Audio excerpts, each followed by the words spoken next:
Bom dia, boa tarde e boa noite, pessoal! Que privilégio estar aqui com vocês hoje! Antes de começarmos, eu quero que vocês fechem os olhos por um segundo. Imaginem uma cidade antiga, cheia de vida, com ruas de pedra e um templo brilhando no topo de uma colina.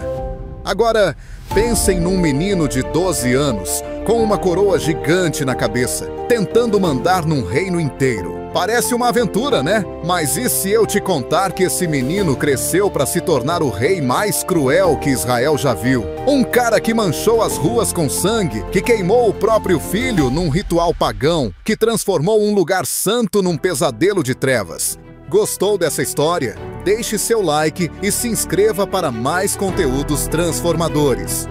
Vocês acreditariam que esse mesmo homem, o pior dos piores, acabou virando o maior exemplo do poder do perdão de Deus? Pois é, amigos, essa história é real, está escrita na Bíblia. E hoje eu vou contar ela para vocês com todos os detalhes que vão fazer vocês sentirem cada passo dessa caminhada. Então, se ajeitem aí, porque vamos para Jerusalém, milhares de anos atrás.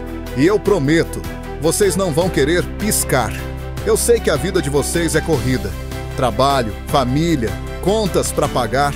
Às vezes a gente acha que não tem tempo para histórias antigas. Mas deixa eu te dizer uma coisa. Essa não é só uma história. É um chacoalhão para a gente entender que não importa o tamanho do buraco que a gente cava. Sempre tem um caminho de volta. Vocês já se sentiram perdidos alguma vez? Já pensaram que fizeram algo que não tem conserto? Então fiquem comigo, porque Manassés, esse rei que a gente vai conhecer, foi até o fundo do poço e voltou. E se ele conseguiu, o que impede a gente? Vamos descobrir juntos como um coração de pedra virou um exemplo de redenção. Preparados? Então, segurem firme, porque a viagem começa agora. Vamos voltar no tempo até Jerusalém, a Cidade Santa, um lugar que deveria ser como um farol de luz para o mundo inteiro. Estamos falando de um tempo em que reis governavam, e o trono pertencia a Ezequias, um homem justo, um líder de tirar o chapéu. Ele pegou um reino bagunçado, cheio de altares pagãos, aqueles lugares estranhos onde o povo adorava deuses falsos, queimando incenso e fazendo rituais esquisitos, e disse: "Chega!" Ezequias derrubou tudo aquilo com as próprias mãos. Trouxe o povo de volta para adorar o Deus verdadeiro, o Deus de Abraão, Isaque e Jacó. Sob o reinado dele, as ruas cantavam, crianças corriam felizes, os campos davam trigo farto, e o templo brilhava com orações. 2 Crônicas 32, 27 e 30. Mas a vida, vocês sabem, não é só flores. Ezequias ficou doente, uma doença daquelas que não perdoa. E num dia cinzento, com o vento soprando triste pelas janelas do palácio, ele fechou os olhos para sempre. O reino parou. O povo chorou como se tivesse perdido um pai. As mulheres cobriam o rosto com véus, os homens baixavam a cabeça nas praças. Ezequias deixou um vazio enorme. E quem subiu ao trono? Manassés, o filho dele. Sabe quantos anos ele tinha? 12. Imaginem só, um garoto magrinho, com olhos arregalados, segurando um cetro que mal cabia nas mãos. A coroa era pesada demais para a cabeça dele. O manto arrastava no chão. Ele ficou ali no meio do palácio, vendo o pai ser levado para o túmulo, enquanto os nobres cochichavam. Será que esse menino vai dar conta? O povo esperava que ele seguisse os passos do pai. Mas, amigos, o que aconteceu depois foi uma virada que ninguém podia prever. No começo, Manassés era só um menino confuso.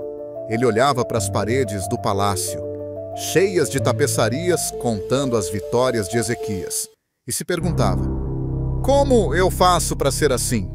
Mas aí apareceram os conselheiros. Não eram os sábios de barba branca que ajudaram o pai dele. Não, eram uns caras de olhar esperto, com vozes macias como mel, mas intenções escuras como a noite. Eles se aproximaram do jovem rei, quase como sombras saindo das cortinas, e sussurraram: Manassés, seu pai foi bom, mas você pode ser muito maior. A gente conhece uns deuses antigos, deuses poderosos das terras distantes. Eles te dão força, riquezas, tudo o que você sonhar. O garoto, que ainda não sabia direito o que era certo ou errado, ficou com o coração acelerado. Será que era verdade? Será que ele podia ser mais forte que o pai? E num momento de fraqueza ele disse: "Me mostrem." A partir daí, tudo mudou. Rápido, Manassés mandou reconstruir os altares pagãos que Ezequias tinha derrubado. Imaginem a cena nas colinas ao redor de Jerusalém. Trabalhadores suados, empilhando pedras, tochas acesas, fumaça subindo para o céu, enquanto o povo olhava sem entender. O que está acontecendo com o nosso rei? Ele trouxe de volta a si a feitiçaria, aqueles rituais sombrios com estrelas e espíritos que Deus tinha proibido. Segundo Crônicas 33:6. Ele ergueu postes ídolos, estátuas esculpidas para deuses falsos e colocou tudo isso nas terras que deveriam ser sagradas. Mas, amigos, ele não parou aí. O pior veio como um soco no estômago. Manassés pegou o próprio filho, um menino que talvez tivesse os olhos dele, um garotinho que corria pelos jardins do palácio, e o entregou ao fogo. Isso mesmo. Ele sacrificou o próprio filho num altar pagão, achando que isso ia agradar esses deuses de mentira. O choro das mães ecoou pelas ruas, um som que cortava a alma. O sangue escorria tanto que as pedras de Jerusalém pareciam tingidas de vermelho. Os sacerdotes do templo, aqueles homens de túnicas brancas que cuidavam da casa de Deus, ficaram de cabelo em pé. Eles corriam até o palácio. Batiam nas portas, gritavam: "Manassés, para com isso! Você está destruindo tudo! Está traindo o Deus dos seus pais!" Mas ele não ouvia. Ele ria deles, mandava calar a boca de quem falasse do Deus verdadeiro. E aí apareceu um conselheiro especial, um sujeito misterioso que veio do norte, com olhos frios e um sorriso torto. Esse cara virou o melhor amigo do rei. Ele sussurrava coisas ainda mais escuras. "Vamos fazer mais altares. Vamos trazer mais poder. Vamos dominar tudo." O palácio, que já foi um lugar de justiça, virou um ninho de trevas. À noite, dava para ouvir cânticos estranhos, tambores batendo, sombras dançando nas paredes. Uma fumaça grossa, cheirando a incenso proibido, saía pelas janelas e subia para o céu. Manassés tinha provado o gosto do poder das trevas e estava sedento por mais. Mas ele não enxergava o que estava acontecendo debaixo do nariz dele. Aquele conselheiro, o tal amigo, era um traidor. Às escondidas, ele se encontrava com emissários da Assíria, o império mais temido da época. Ele entregava os segredos de Jerusalém. Onde ficavam as defesas, quais eram os pontos fracos, tudo. Manassés achava que era o rei mais forte do mundo. Mas na verdade era um fantoche nas mãos de quem queria destruir o reino. A cidade santa, que deveria ser um farol de esperança, estava afundando numa escuridão tão densa que dava para sentir o peso no ar. E o pior ainda estava por vir. Uma noite sem lua, enquanto Manassés caminhava pelos corredores frios do palácio, uma figura surgiu das sombras. Era um profeta, talvez um discípulo de Isaías, o mesmo que tinha aconselhado Ezequias anos antes. Um homem velho, com cabelos brancos como neve e olhos que pareciam ver através da alma. Ele parou na frente do rei, apontou o dedo e disse, com uma voz que ecoou como trovão: "Filho de Ezequias, os gritos dos inocentes chegam ao céu. O sangue que você derramou clama por justiça. Deus não vai ficar em silêncio para sempre." Manassés ficou pálido, o coração batendo como um tambor. Ele gritou para os guardas: "Tirem esse velho daqui!" E os soldados arrastaram o profeta para fora. Mas aquelas palavras ficaram martelando na cabeça dele, como um som que não para, um eco que ele não conseguia apagar. Dias depois, numa noite inquieta, Manassés resolveu fuçar os arquivos do palácio. Ele desceu até uma sala empoeirada, cheia de pergaminhos velhos, e encontrou os registros do reinado do pai. Abriu um rolo com as mãos trêmulas e leu. Ezequias orou, e Deus respondeu. Ezequias destruiu os ídolos, e o reino prosperou. Ezequias confiou em Deus, e a nação viveu em paz. Segundo a Crônicas 30, 20 a 23. Cada palavra era como uma faca no peito. Ele viu as histórias de milagres, O dia em que Deus mandou um anjo salvar Jerusalém dos inimigos. O dia em que a sombra do sol voltou atrás como sinal de cura para o rei doente. Por um momento, Manassés sentiu algo quente no coração, uma saudade do que podia ter sido. Mas o conselheiro do norte apareceu do nada, com aquele sorriso falso. Seu pai era fraco, Manassés. Ele se contentava com migalhas, enquanto você pode ter o mundo. Zangado, o rei bateu o punho na mesa, mandou trancar os pergaminhos numa masmorra e jogou a chave no poço mais fundo que encontrou. O reino começou a desmoronar. O céu mandava avisos. Estrelas cadentes riscavam a noite como lágrimas de fogo, tão brilhantes que pareciam rasgar o escuro. Nas ruas, os mais velhos cochichavam sobre presságios, corvos voando em círculos, ventos que uivavam como vozes perdidas. O profeta aparecia de novo, surgindo em esquinas, mercados, até no portão do palácio, gritando: "Volte atrás, Manassés! Deus está te dando uma chance." Mas o rei só ficava mais teimoso, mais duro. Ele achava que o problema eram os fiéis a Deus, os que ainda oravam escondidos. Num dia de fúria, ele reuniu o conselho e berrou: "São eles que trazem maldição. São essas orações bobas que enfraquecem nosso poder." E começou uma perseguição sem fim. Imaginem o terror: guardas batendo nas portas à meia-noite, arrastando famílias inteiras para fora de casa, mães agarrando os filhos, pais implorando por piedade. Quem não queimasse incenso para os deuses falsos, perdia tudo: casa, terras, liberdade. Os sacerdotes fiéis eram caçados como criminosos. Alguns eram jogados em masmorras úmidas, onde o musgo crescia nas paredes e o sol nunca entrava. Outros simplesmente sumiam, levados na calada da noite para nunca mais voltar. E o golpe mais baixo? Manassés mandou construir um altar pagão dentro do templo de Deus. 2 Crônica 33:7.